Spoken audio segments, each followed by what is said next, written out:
Hello friends, I am Yogendra Agarwal and you are watching your own YouTube channel Commerce Mantra by Yogendra sir. In previous video we were talking about bills of exchange, books of drawer, books of drawee and dishonor of bill. I taught you. Today we are going to start a new topic, trial balance. Trial balance is very easy to prepare, but you must know some technical points about it. You have to actually understand what is trial balance.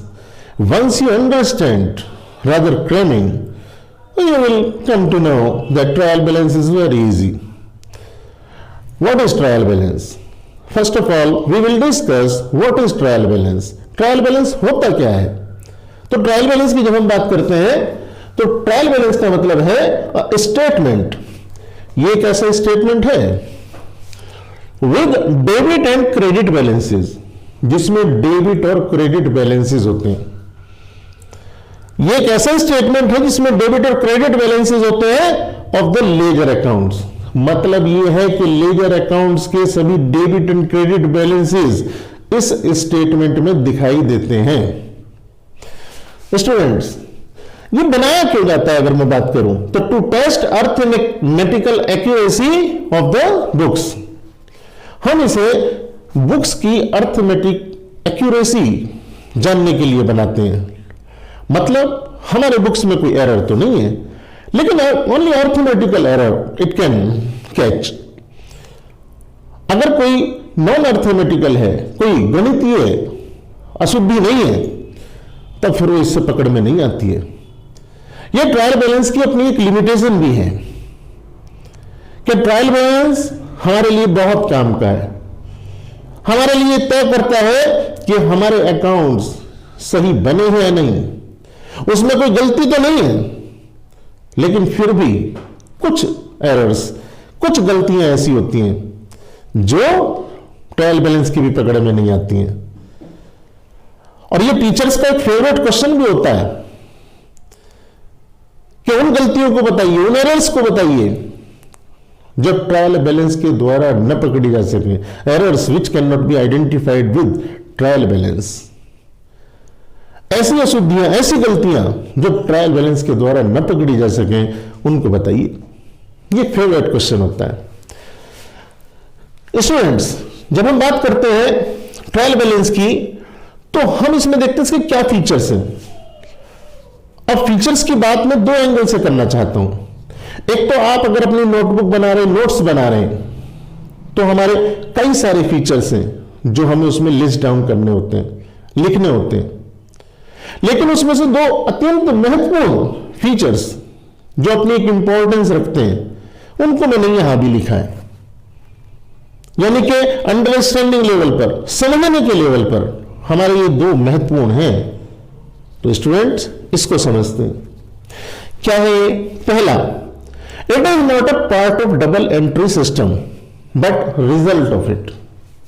Students, ये जो trial balance है ना, ये double entry system का हिस्सा नहीं है. It is not a part of double entry system. ये डबल एंट्री सिस्टम का हिस्सा नहीं है. हम अपने अकाउंट बनाते हैं, हम अपनी जो भी अकाउंटिंग करते हैं, हमने जितनी अब तक वीडियो डाली है, आपने अपने लेवल पर पढ़ा है, आपने तो यही पढ़ा कि we are following double entry system means everywhere debit and credit, every debit has its equal credit. हम तो यही पढ़ते पढ़ाते हैं. यहां भी मैंने शुरू में ही लिखा क्या कि ये डेबिट और क्रेडिट बैलेंसेस का एक स्टेटमेंट है. हमारे जितने लेजर्स हैं, लेजर अकाउंट्स हैं, उन सबके डेबिट और क्रेडिट बैलेंस का ही इसमें हिसाब होता है. जी हां, फिर भी ये डबल एंट्री सिस्टम का हिस्सा नहीं है. अगर मैं इसे दूसरी तरीके से समझाऊं तो सपोज करिए हमने ट्रायल बैलेंस में लिखा कैश अकाउंट का बैलेंस. तो डबल एंट्री सिस्टम तो क्या कहता है कि अगर कुछ आपने डेबिट में लिखा तो उसके अगेंस्ट क्रेडिट में भी तुरंत लिखो, उसके हिस्से का इक्वल क्रेडिट लिखो.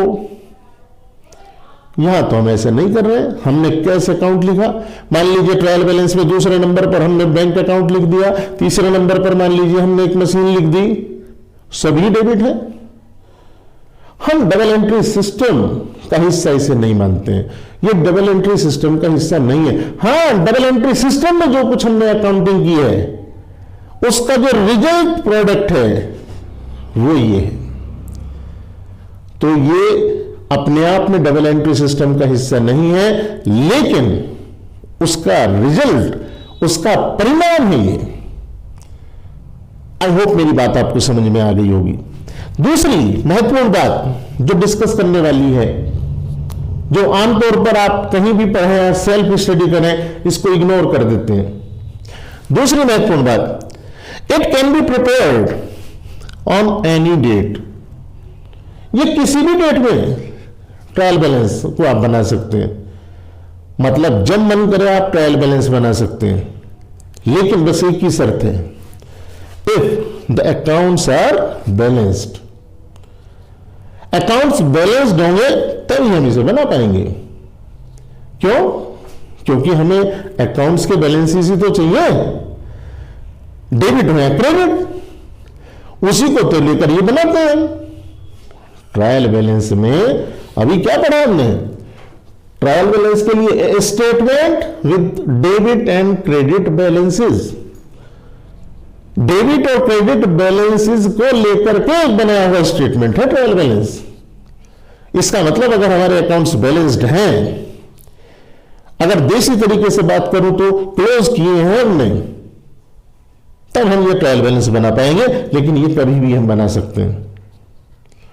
इसके और भी फीचर्स हो सकते हैं जो आप अगर नोटबुक के एंगल से देखें तो आप इजीली समझ लेंगे और पढ़ लेंगे। बात करें अगर नेक्स्ट फंक्शंस की, ट्रायल बैलेंस का काम क्या है, हम इसे बनाते ही क्यों हैं? फंक्शंस ऑफ ट्रायल बैलेंस, फिर से मैं कहूंगा कि अगर नोटबुक के एंगल से देखें, अगर आपको एक रिपोर्ट तैयार करना है तो कई सारे फंक्शन हैं, उसकी एक लिस्ट आप लिखिए, समझ लेंगे, लेकिन दो महत्वपूर्ण तथ्य, दो महत्वपूर्ण फंक्शन मैं आपके साथ डिस्कस करना चाहता हूं। समझिए, पहला, ये कहते हैं financial statement are prepared with the help of trial balance. ये सबसे बड़ा इसका फंक्शन है। हां जी, बिल्कुल फंक्शन बड़ा है। क्यों? एक किस्म से ट्रायल बैलेंस बनाते ही इसलिए है, मेन फंक्शन ही है ये। अगर ट्रायल बैलेंस न बनाए तो हम फाइनल अकाउंट यानी कि अपने trading account, profit and loss account and balance sheet, ये कैसे बनाएंगे? ये तो इसी के बेस पर बनाए जाने हैं, ट्रायल बैलेंस के बेस पर ही बनाए जाने हैं। तो फंक्शंस ऑफ ट्रायल बैलेंस में पहला, financial statements are prepared with the help of trial balance. आपके वाइवा में भी काम आ सकता है। आपके जब स्कूल टीचर वाइवा लेते हैं, प्रैक्टिकल लेते हैं, तब वो इस तरह के क्वेश्चन आपसे पूछ सकते हैं। ये मेन जो फंक्शंस हैं, ये जो मेन हमारे फीचर्स हैं,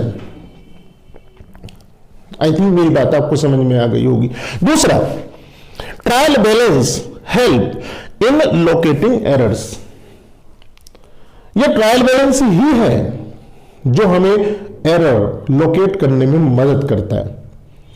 ट्रायल बैलेंस न बनाए तो कम से कम अर्थमेटिकल एरर्स का तो पता ही नहीं चलेगा हमें, या ऐसी एरर का तो पता ही नहीं चलेगा जिनका अर्थमेटिकल इफेक्ट हो रहा है हमारे बुक्स ऑफ अकाउंट पर। राम को हमने 500 रुपए का माल बेचा, 5000 रुपए राम के नाम में लिख दिए, सेल अकाउंट में ठीक ट्रांसफर कर दिया। ट्रायल बैलेंस न बनाया होता तो हमें पता ही नहीं चलता कि हमने 4500 रुपए का हेर फेर कर दिया है। ये ट्रायल बैलेंस की वजह से ही हमें पता चला।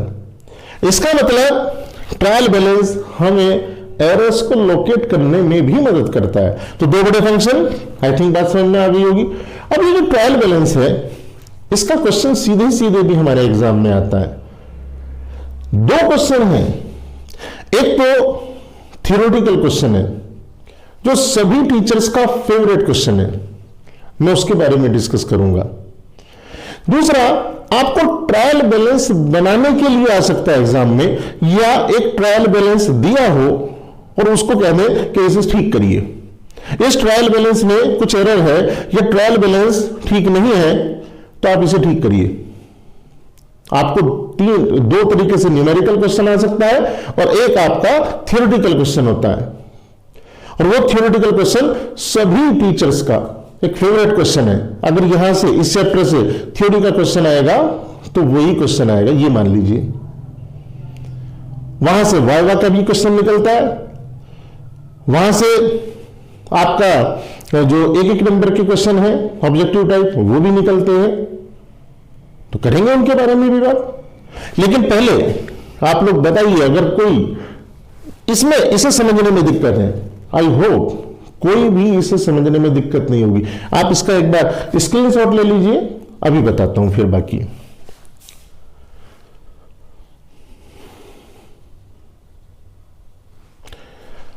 आई होप आपने इसका स्क्रीनशॉट ले लिया होगा।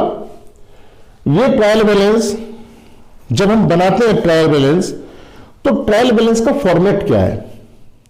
हम ट्रायल बैलेंस के फॉर्मेट में जो मुख्य रूप से चीजें लिखते हैं, एक अकाउंट्स के हेड लिखते हैं, कौन कौन से अकाउंट हम इसमें लिखने वाले हैं, और एक डेबिट और क्रेडिट के दो कॉलम बनाते हैं। डेबिट अमाउंट डेबिट साइड और क्रेडिट अमाउंट क्रेडिट कॉलम में लिखा जाएगा। मेन तो हमारी ये हो गई, ठीक है। बाकी आप एक जीएफ का जनरल फोलियो का कॉलम बनाते हैं, that's a different thing. Main हमारे ये 3 कॉलम हम कह सकते हैं, जिसे हमें विशेष रूप से समझना होगा। ट्रायल बैलेंस बनाने में दिक्कत क्या है? तो ट्रायल बैलेंस बनाने में हमें परेशानी इतनी सी आती है कि हम ये पता नहीं चलता है कि कौन सा अकाउंट किस साइड में आएगा। तो मैं आपकी इस परेशानी को दूर करते हुए, और कौन सा क्वेश्चन इस टीचर्स का फेवरेट क्वेश्चन थ्योरी क्वेश्चन है इस चैप्टर से, ये आपको मैं जरूर बताऊंगा। लेकिन ये वीडियो थोड़ी बड़ी हो जाएगी, इसलिए ये बात मैं आपको नेक्स्ट वीडियो में बताऊंगा। अगर कोई और भी बात इसके बारे में आप पूछना चाहते हैं तो मुझे कमेंट सेक्शन में जरूर बताइए। अगर आप इस चैनल पर नए हैं तो प्लीज इस चैनल को सब्सक्राइब कीजिए, और अगर वीडियो थोड़ी सी भी पसंद आती है, आपको पढ़ने पढ़ाने का तरीका ये पसंद आता है, तो प्लीज इस वीडियो को लाइक कीजिए, शेयर कीजिए। आपका लाइक और शेयर मेरे लिए उत्साह का काम करता है। Thank you for watching.